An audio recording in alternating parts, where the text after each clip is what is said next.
Sur Radio Mayuri Campus, nous sommes avec Alvaro, chef d'entreprise, originaire du Brésil. Bonjour Alvaro. Bonjour Michel. Alors, est-ce que tu peux nous dire les raisons qui t'ont amené à quitter le Brésil et pour se retrouver aujourd'hui en Europe? En Europe, à Paris. donc c'était surtout des raisons d'ordre socio-économique. Ouais. Donc il y a eu surtout... Tu avais quel âge? J'avais 11 ans quand j'ai quitté le Brésil. Ouais. Donc c'était surtout à l'issue de tout le moment économique et tout le problème que l'Amérique latine en général vivait en ce moment. Donc il y a eu en Argentine avec le président Menem, après au Brésil avec le président Collor. Donc il y a eu un gros changement d'état de société, on va dire, donc dans l'économie, dans les changements de monnaie. C'était un moment assez particulier dans la vie des Brésiliens et qui a dicté aussi, le départ de beaucoup de Brésiliens qui avaient l'opportunité de quitter le pays. Et donc, ma famille avait cette opportunité et ils ont désiré, voilà, dans mon héritage, que je puisse avoir une formation à l'étranger. Enfin, je suis très reconnaissant de cet héritage-là, en tout cas. Je n'aurais pas changé ce parcours par un autre. Quand tu es parti du Brésil, t'es pas venu tout de suite en France? Non. Donc, je suis arrivé au Portugal. Donc, j'ai ma maman qui vit là-bas depuis 25 ans, qui est portugaise. Et je considère que j'ai eu une adolescence très saine vis-à-vis de ce qu'on peut avoir en Amérique latine. Enfin, je pense qu'on est un peu précoce. Les jeunes, ils veulent grandir trop vite. C'est vrai qu'ici en Europe, on prend un tout petit peu plus de temps de grandir et je considère plus sain dans le développement personnel de la personne et la formation de chacun. Donc, une expérience très très riche, donc où j'ai fait beaucoup d'amis, où j'ai appris beaucoup de choses. Ensuite, je suis allé en Espagne faire des études de langue étrangère appliquée. Donc j'ai vécu quelques années à Salamanque, aussi des années extrêmement riches, où j'ai pu vraiment, me retrouver avec moi-même, les grandes questions existentielles, les voyages, les amis pour toute la vie, et aussi l'amour, puisque j'ai retrouvé quelqu'un à ce moment-là, et on a développé un projet de famille. Et que, en deuxième temps, m'a amené en France aussi. Donc en France, je suis depuis 2006. J'ai vécu dans une très belle ville qui s'appelle Strasbourg, frontière avec l'Allemagne. Et puis j'ai connu d'autres régions, d'autres villes aussi, notamment en Touraine, région centre de la France. Et depuis sensiblement 4 ans, je suis installé à Paris, que je y fréquente et je travaille depuis 2007, on va dire. Oui. Alors, aujourd'hui, Alvaro, tu parles 4 langues. Oui, donc. Alors, lesquelles? Donc, je parle portugais, c'est ma langue maternelle. Ouais. Après, je parle anglais aussi, de formation. Je parle espagnol aussi couramment. Je parle français, moi je me défends, je me débrouille. Et j'ai aussi des très bonnes notions orales et écrites d'italien. Voilà. Alors, tu es chef d'entreprise. Oui. Tu as lancé plusieurs projets, Oui. plusieurs initiatives. Est-ce que tu peux nous en dire un mot? Oui, même 2. Donc, à la base, je viens d'une famille un peu à l'issue de l'artistique. Donc, mon père est musicien, donc ma grand-mère c'était une personne aussi très très engagée dans la communauté artistique. Ma mère aussi a joué des années de piano, a fait de jazz, de classique, Et je suis moi-même musicien aussi, par héritage. Donc j'en ai fait carrière pendant quelques années, donc j'en ai connu les aléas aussi de métier. Ouais. Et ensuite, en arrivant en France, donc je ne me suis pas contenté justement d'être en scène. Je voulais comprendre un tout petit peu, surtout que on a la chance d'être dans un pays où il y a un vrai système de protection des artistes, où il y a un vrai statut, donc qui est modèle dans d'autres pays, notamment au Brésil, sur le ministère de la Culture à l'époque très célèbre chanteur brésilien Gilberto Gil. Bien sûr. On a implanté exactement plusieurs plans, notamment de financement pour des projets artistiques et aussi la notion, par exemple, du statut, non, de travailleur pour les artistes, notamment les musiciens. Donc à l'issue de mon expérience en tant que musicien, donc je me suis intéressé au fonctionnement de la gestion culturelle et aussi une passion pour la production, le derrière la scène, enfin les coulisses, voilà, un bon spectacle. Backstage également, Oui, on oui, l'entend oui, souvent exactement. ce terme. Donc c'est un bon spectacle, peu importe théâtre, musique, enfin c'est vrai que et à l'issue d'un travail d'équipe, il y a surtout cette ingénierie derrière que m'a toujours passionné. Et c'est vrai qu'en France, j'ai eu toutes les opportunités pour rentrer dans le sujet, acquérir des compétences, étudier. Donc c'est vrai que en France, quand on a envie d'apprendre, toutes les portes sont ouvertes. Et ça, c'est quelque chose pour nous de culture latino-américaine, à l'issue d'autres sociétés. On valorise énormément et bien sûr qu'une fois qu'on a les opportunités, on va bien le saisir, on va bien ne pas le lâcher. Je pense que je l'ai fait dans la mesure de mon parcours, le meilleur possible, on peut dire ça comme ça. Donc j'ai eu un parcours associatif, donc en France il faut toujours un porteur de projet, peu importe l'ordre de projet culturel, artistique. Donc à ce moment-là, je ne me contentais pas de trouver des porteurs, donc je voulais moi-même me structurer. C'est quelque chose, bon après c'est un trait de caractère, de personnalité, mais bon. J'étais dans une région particulière vis-à-vis la loi associative du reste de la France. Donc l'Alsace-Lorraine bénéficie encore d'une loi associative différente. Absolument. La loi 1906, la loi Kaiser, donc c'était la loi des Allemands, où bon, le fonctionnement associatif est un tout petit peu plus complexe. Donc en France, dans le reste du pays, bon, avec 2 personnes, en plus c'est dans une association à but non lucratif, etc. En Alsace, il faut un vrai comité avec 7 personnes. Et bon, donc c'était une école assez rigide, mais que m'apportait énormément. Servi. Oui, surtout dans le cadrage, enfin la rigueur, pour approuver un projet en Alsace, ou vendre un produit, un service, un spectacle. C'est vrai qu'en qualité de jeune, en premier temps, en qualité d'étranger en deuxième temps, il faudrait bien sûr être 3 fois plus concis dans nos propos et dans ce qu'on voulait faire. Donc je pense que j'ai vécu une belle histoire dans ces années. Donc j'ai appris beaucoup de choses, j'ai connu beaucoup de gens, mais j'ai eu beaucoup de réussite aussi vis-à-vis des projets que j'ai entrepris. Super.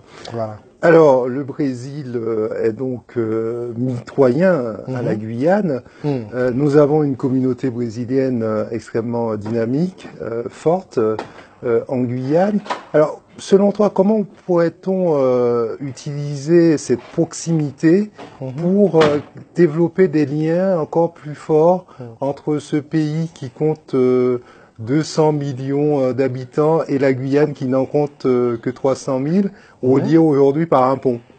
Bon, c'est triste de mon point de vue de Brésilien, voir à quel point les Brésiliens ils ne connaissent pas assez de l'histoire de leurs voisins en premier temps.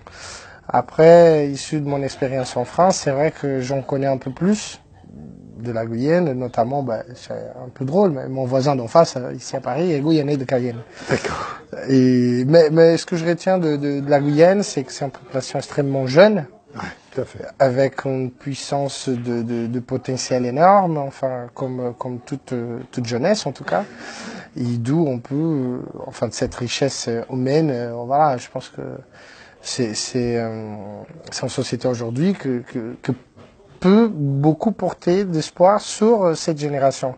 Après, ça dépend des moyens qu'on va leur donner. Je ne connais pas malheureusement, les Brésiliens, ils sont très méconnaissants de comment est la Guyane en tant que telle, mais aussi la Guyane issue de la France. Et donc, je pense que c'est deux sujets extrêmement intéressants, mais extrêmement aussi différents, que méritent peut-être une analyse plus profonde dans chacun. Mais je vois cette proximité comme une opportunité, pas seulement pour les Guyanais, comme pour les Brésiliens.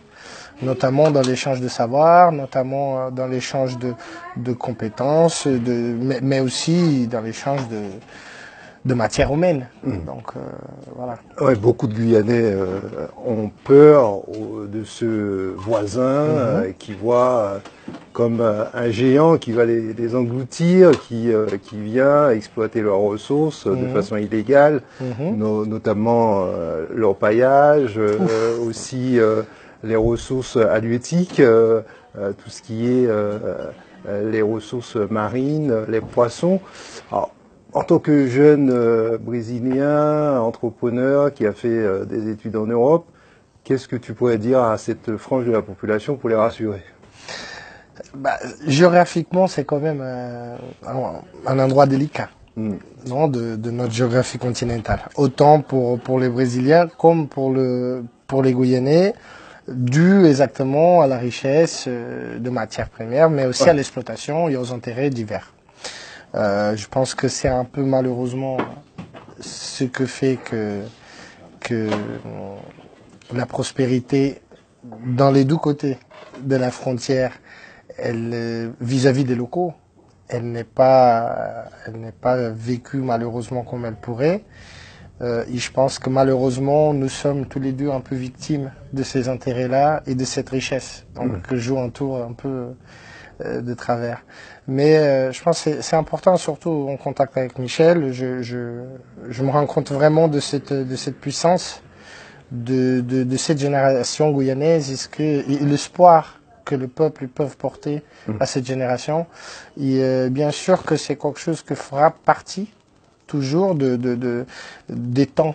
Donc c'est cette proximité, c'est ce voisinage, et on peut le voir bien sûr des deux côtés. Mais bien sûr, ça serait bien s'ouvrir des deux côtés à une voie de coopération, de compréhension et de coopération surtout. Je pense que les Brésiliens, ils ont énormément aussi à pouvoir, je voulais pas employer le mot s'en servir, mais je pense que il y a quand même une richesse humaine chez les Guyanais et aussi culturelle que bien sûr et surtout dans cette zone du Brésil qui est pas négligeable. À la fois le Brésil en tant que puissance continentale dans le cadre de notre Amérique latine, bien sûr sur plusieurs fronts. Je pense que surtout à niveau matériel et technique, en création d'emplois, en investissement des entreprises brésiliennes notamment. Sur le plan du sport, on pourrait imaginer de la coopération en accueillant en Guyane des techniciens pour entraîner, encadrer des jeunes Guyanais qui ont une appétence très forte pour le football notamment. Ils boivent bien de même l'eau, ils mangent le même poisson, non, de même fleuve, donc j'imagine que les capacités sont les mêmes. Mais c'est drôle quand on en parle comme ça, on se rend pas compte. Pour moi, c'est quelque chose que me paraît naturel. D'ailleurs, ça m'étonne que ce n'est pas le cas déjà. Vu que la proximité... Il y a quand même la barrière de la langue qui peut-être empêche... Oui, mais il y a aussi un avantage, c'est deux peuples qui sont extrêmement chaleureux, extrêmement humains, extrêmement ouverts à l'autre. Donc je ne pense pas que la communication serait un problème. Un frein, un obstacle. Oui, il faudrait peut-être briser exactement certaines idées du côté des Brésiliens, certaines ignorances face à son voisin. Peut-être les Guyanais, ils ont une idée conçue des Brésiliens que va engloutir, que va nous enlever, que va nous étouffer.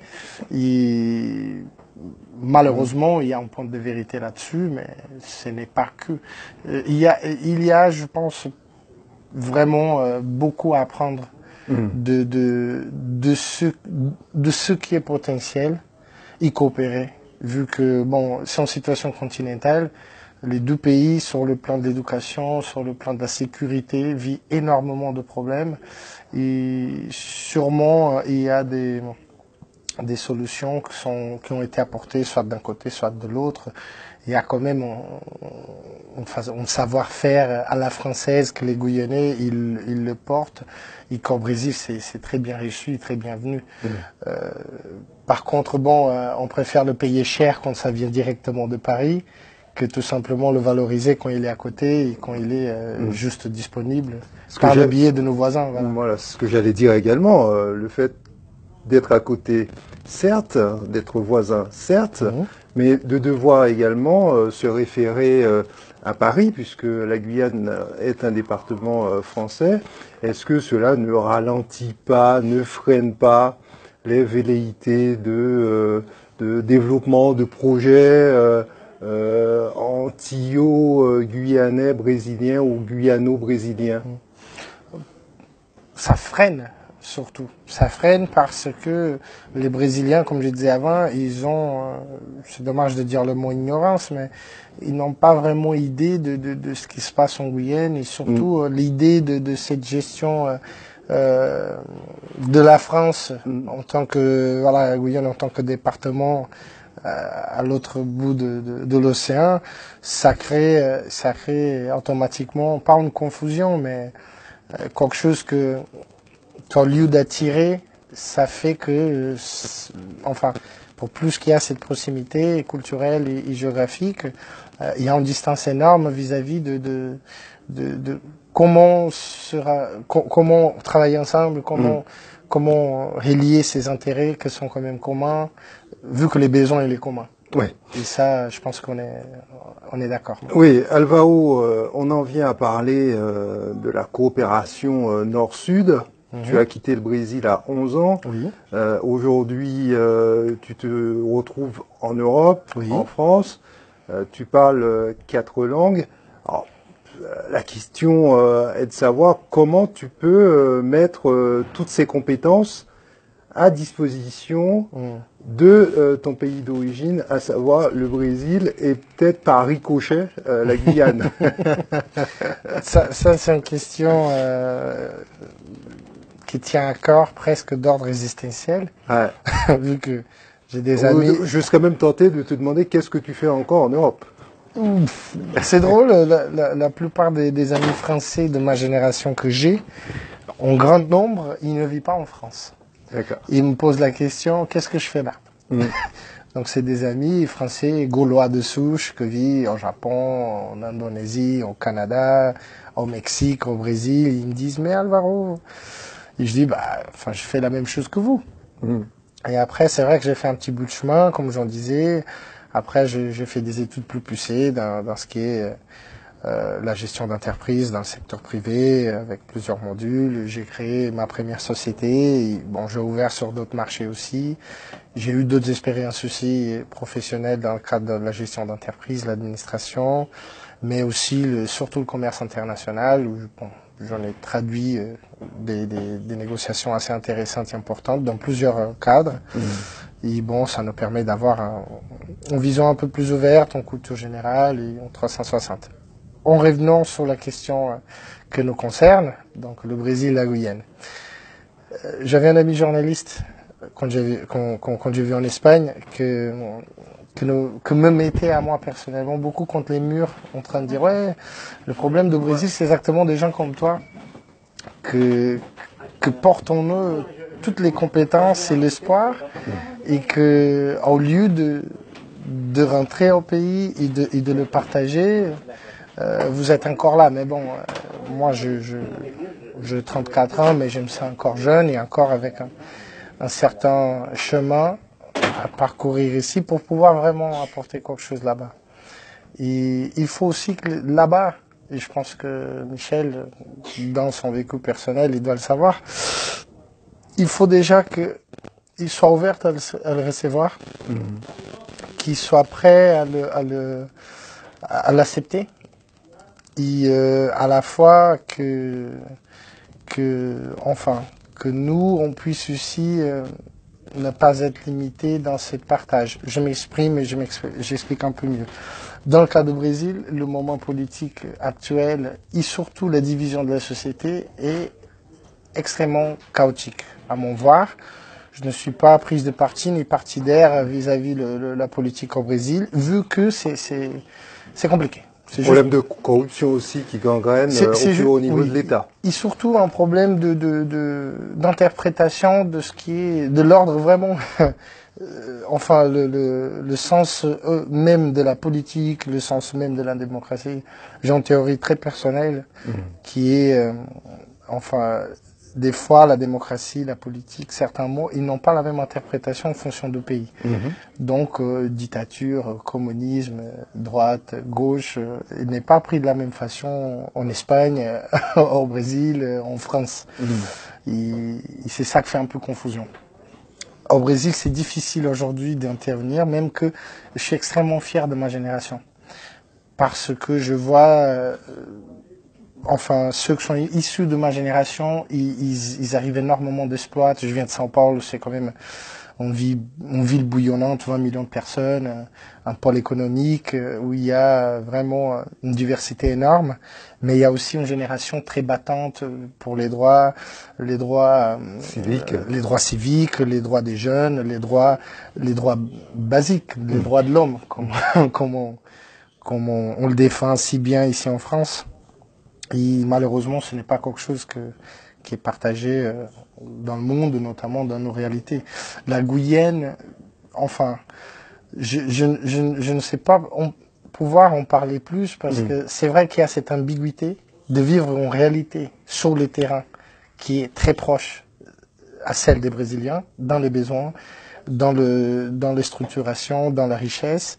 À la fois, c'est vrai que les Guyanais, différemment des Brésiliens, qui peuvent s'en prendre qu'à eux, ils doivent à la fois s'en prendre à eux-mêmes vis-à-vis de commencer leur gestion locale, mais il y a aussi, il y a aussi quand même la France. Tout à fait. Donc, qui je sais pas s'ils doivent. Qui est donc la métropole à laquelle il faut se référer. S'ils doivent s'en prendre ou pas, mais différemment du Brésil où bon, on a affaire que à nous-mêmes et à nos bêtises.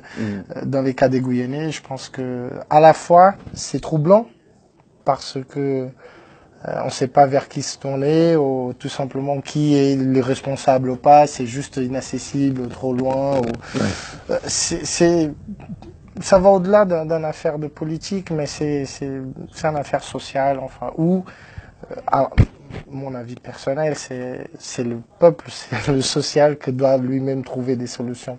Par des actions citoyennes. Voilà, et c'est là où, désolé, c'est que ma génération au Brésil, elle est active, même qu'elle doit se battre quand même férocement contre une censure qui est un peu masquée, mais qui est très très... Un système surtout une censure qui n'est pas affichée, mais qui existe. Et voilà, je vois, on bâtit des choses formidables dans tous les plans, avec des moyens très réduits. Et c'est cette force-là que je pense que les Guyanais, les jeunes Guyanais, ils peuvent s'inspirer vis-à-vis des Brésiliens et apprendre notamment des fondations, des organisations, des associations que, avec très peu de moyens, ils arrivent quand même à faire passer leur message, ils arrivent quand même à se battre et à changer quand même dans leur petit niveau les choses. C'est déjà difficile comme ça, imaginez si on fait rien. Voilà. Ouais. Alors, quand on évoque le Brésil, pour beaucoup de Guyanais, on voit tout de suite les inégalités qui existent entre des gens qui sont extrêmement riches et d'autres qui vivent dans les favelas et qui ont à peine 1 euro, voire moins, par jour pour vivre. Et dans notre société également, en Guyane, on a un public principalement jeunes, confrontés au problème du chômage, de l'insécurité, l'incertitude également professionnelle.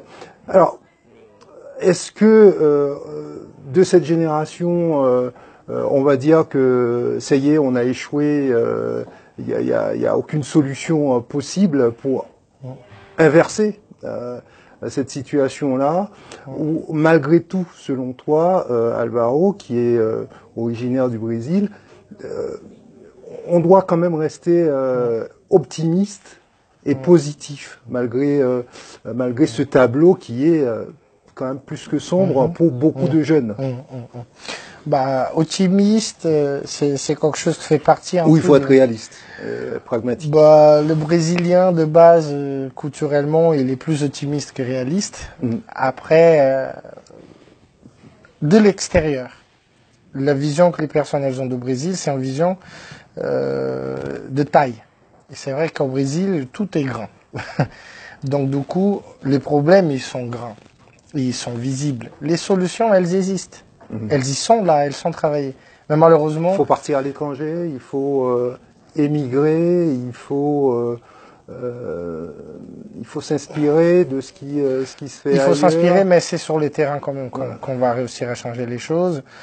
Moi, en revenant d'avant, c'est vrai que j'aimerais beaucoup apporter, surtout à la jeunesse, aux prochaines générations.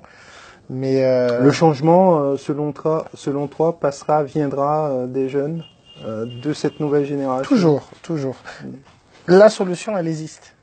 Et la solution, elle est travaillée. Le problème, c'est que la proportion face à la taille du pays, à la taille des problèmes, au nombre, au volume des personnes, des besoins, elle est malheureusement, on la voit pas exactement parce que c'est trop petit encore les efforts menés dans ce sens-là vis-à-vis la taille du problème. Tout est vu en grand vis-à-vis du Brésil, ce qu'il y a de mieux et ce qu'il y a de pire. Et c'est difficile de faire face à ça et c'est difficile aussi de regarder ce que se passe chez les voisins et chez les autres quand on a déjà du mal à s'en sortir avec nos propres problèmes. Mais moi je crois, personnellement je crois, enfin nous on vit un temps que n'est pas ce que j'ai vécu vis-à-vis des véhicules de communication, vis-à-vis d'Internet, etc. Donc les jeunes, ils sont formatés automatiquement, ils sont intimes avec les technologies, les réseaux sociaux, etc. Et c'est vrai que l'accès à l'information, il est beaucoup plus libre maintenant de ce qu'il était il y a 20, 30 ans. Et c'est de par là qu'il faut, je pense, s'inspirer à l'optimisme de changement. Voilà. Donc, il y a de quoi garder de l'espoir. Ah, moi j'en ai en tout cas. Surtout pour le peuple guyanais. Alors, Alvaro, tu as 34 ans. En toute sincérité, si tu n'avais pas quitté le Brésil, est-ce que tu aurais eu le même parcours que tu as aujourd'hui? Entre guillemets, est-ce que tu aurais réussi? Si tant est que tu as réussi. Oui, bon, la réussite, c'est quelque chose qu'on travaille tous les jours. En tout cas, je me sens déjà en sécurité de dire que je ne pense pas avoir échoué, mais sans doute je ne serais pas la même personne. Enfin, c'était pas les mêmes expériences, les mêmes vécus avec. Conditions de vie également. Oui, mais... Environnement aussi.